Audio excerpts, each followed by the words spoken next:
What's up, guys? I'm still recovering from getting my wisdom teeth removed, so I'm not going to do a ton of talking in this one. But we're doing some broadhead testing on a crossbow, and we've got 3 different types of broadheads.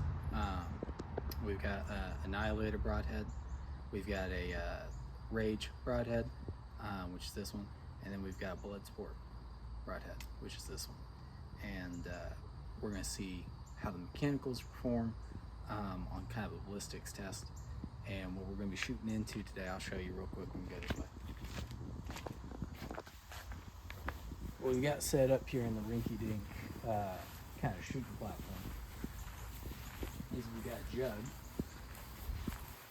of water that's dyed red, a little strip of leather, just workman leather, taped to the front, so we can kind of see how that affects the opening of the mechanicals. And then we've got our ballistic gelatin gummy bear, I guess, who's going to be taking one in the rear end for us, so that we can see how that opens up. Hopefully it stops in him. If it doesn't, we have a target in the back to really stop it. But yeah, we're gonna see how it goes. All right, so we're gonna be shooting off our Wicked Ridge crossbow, and we're gonna start with the bloodsport broadhead. So, all right. Here.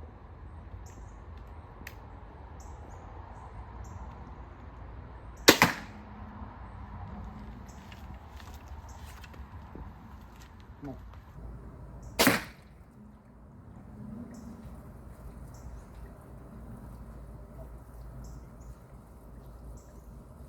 So, damn.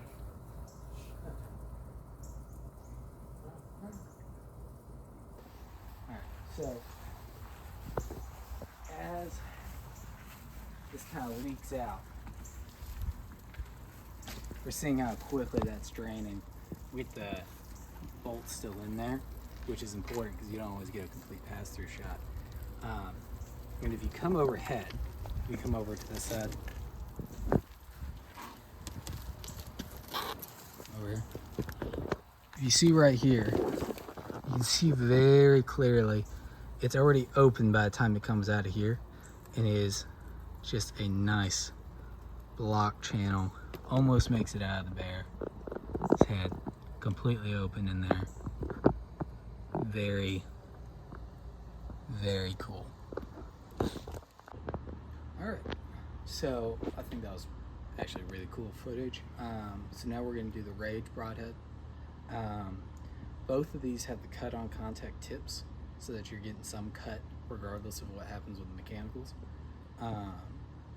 These are interesting because on the bloodsport, they opened out, kind of going against the force, versus this part gets pushed and the blades come wide. So it'll be interesting to see how the different mechanics kind of work between these two. But yeah, so we're gonna get this loaded up and start.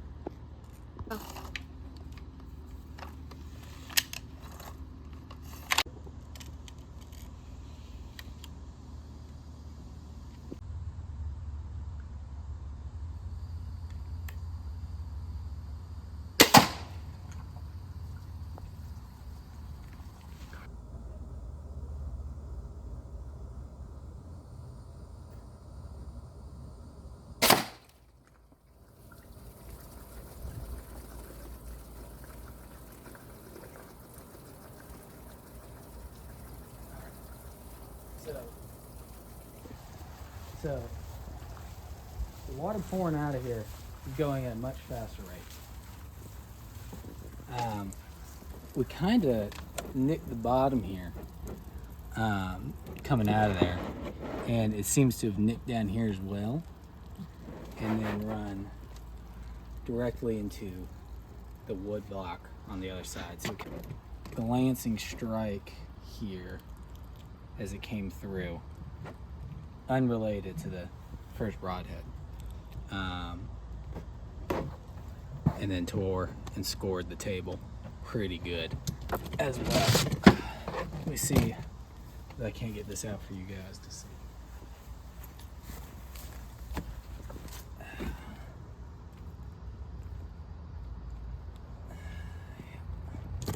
here it goes. So, full deployment. The wing blades are all good. Fix is actually good. So this wasn't a torture test of the mechanicals, but I think that speaks volumes about that guy. Yeah, it's a little bent here and here. So conclusions about that might be a little bit complicated, but I'll tell you what, we're gonna shoot one more of these guys. We got another one in the house. We're gonna shoot one more of these guys at a different time, and we will talk about. I only brought 3 jugs, so we're gonna still test the Annihilator broadheads, and we'll come back to these guys. But honestly, the fact that they gouged the living crap out of that, deployed on here, on contact with the leather immediately, drained this like nobody's business, ripped through the teddy bear, and buried themselves in the wood. Guys say mechanicals aren't tough. I don't know, man. Alright, so our last contestant for the day is the Annihilator broadheads. I've actually shot these before on deer, not in a crossbow, but in a compound. Got straight pass-through shot on these. These are really solid broadheads. It's the only fixed one that we're testing today, but I have really high hopes. I'm expecting a lot of over-penetration. I'd be interested to see how quickly it drains compared to the other two.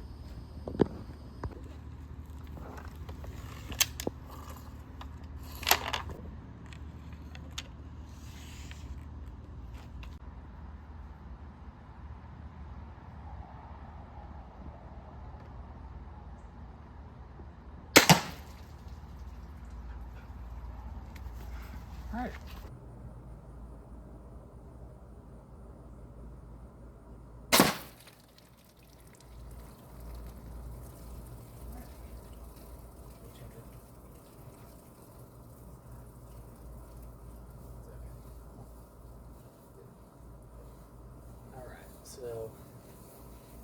All right, so a little up, a little down, a little up and down. We're shooting at about 10 yards, so it's kind of a little bit of a wiggle area. We've got a very clear triangular entrance here. You're seeing that triangular drop right there. Kind of the same idea here again, it just kind of skimmed across the top. So what we're gonna do is we're actually gonna fire this guy again. Thank God for mechanicals, and or not for mechanicals, for fixed blades, because I want to see this guy in the gel. So we'll be right back. Annihilator broadhead.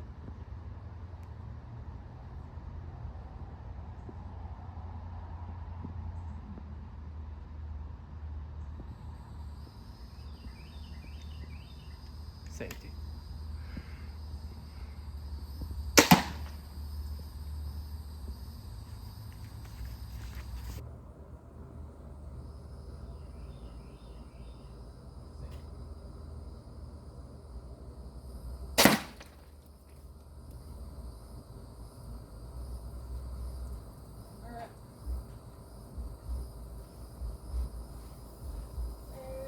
So what we finally got was the Annihilator actually in the bear. Good bit more penetration than the last one. Same amount of space. You can see them very clearly. If you come up to the top side here, you can see that wound channel.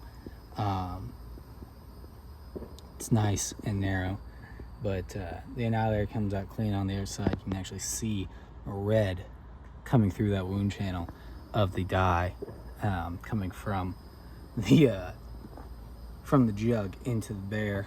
You can kind of compare it to the wound channel that you got from the mechanical, which is more up and down, versus this one's a little bit more tubular. And the reason you actually see that water coming across in this one versus over here. It's much more of a clean slice. Is if you look on the Annihilator broadheads, they have these little scoops here in between the blades, and that is basically displacing and moving the material. So when you look at the tube within here, you can see the shaft. It's actually got a little bit of wiggle room within the wound channel due to the fact that it's basically displaced all that material, and because it's displacing that material, it took some material, i.e. the dyed water, through the wound channel with it. So very cool. Well, thank you, Mr. Bear. Service. And there we go. Look how clean and straight that wound is. Goodness. Alright, so now that we're inside and we got a little bit better lighting, we can see clearly on the first one, which was the bloodsport broadhead, it had not opened on contact with the leather, which is good. It wasn't opened in flight before it made contact, and you can see clearly that it punched through there, the wide cut being the main fixed blade, and these two smaller tag cuts just being the openings for these. This is probably what cued those to open and kind of pop out, and that's when the wound channel continued through the rest of the animal. So really good stuff from that. This is still a very sharp, all the blades on this are sharp. They just went through gel, nothing else. So still very, very sharp. And it did not open in flight. So very good. Over here, we've got the Rage broadhead. Now this one flew low, unlike the other two. And the other two went high, consistently high, and that's why my shots were a little bit off, because I was trying to figure out what they were going to do. And this one wanted to fly low on me. I think what that could be is because of the way the Rage is designed, it has this little, let me get screwed open here. It's got this little plastic bit here. And when the plastic bit is new, it sits in between the actual Rage and the bolt.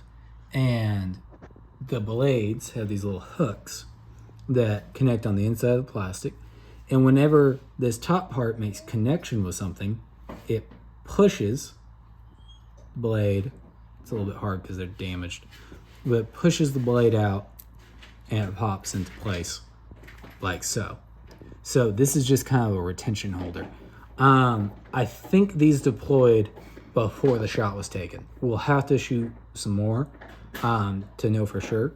But here on the impression on the leather, we can see where the smaller blade, the fixed one, made contact here, and an already deployed blade made contact there on the leather.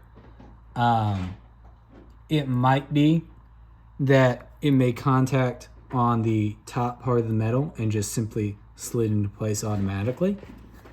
And it might be that it kind of opened up in flight, which is why this shot went low when the other two went high. So we'll have to do a little bit more playing around with the Rage. I'm not willing to sell it short quite yet. It definitely got a bad shot, and if I had more jugs, I would test it again, and that's something to look forward to for a future video. Lastly, our two-timer is the Annihilator broadhead. Now, the Annihilators are cool. They are real sharp right out the box, and they stay pretty sharp. I mean, you can bang. If this had gone into the wood, we would have just immediately retested it. These guys are very durable. However, it has the smallest cutting diameter out of the three. The other two are pushing over 2 inches of cutting diameter. This guy, I think this is 1 1/4 inch, maybe 1 1/2 inch. I'd have to check.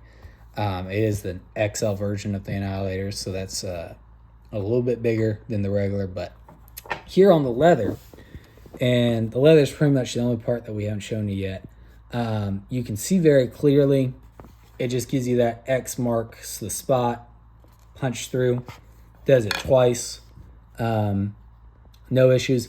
The second shot, not only does it cut cleanly still and leave a perfect imprint, but it goes more penetration than the bloodsport did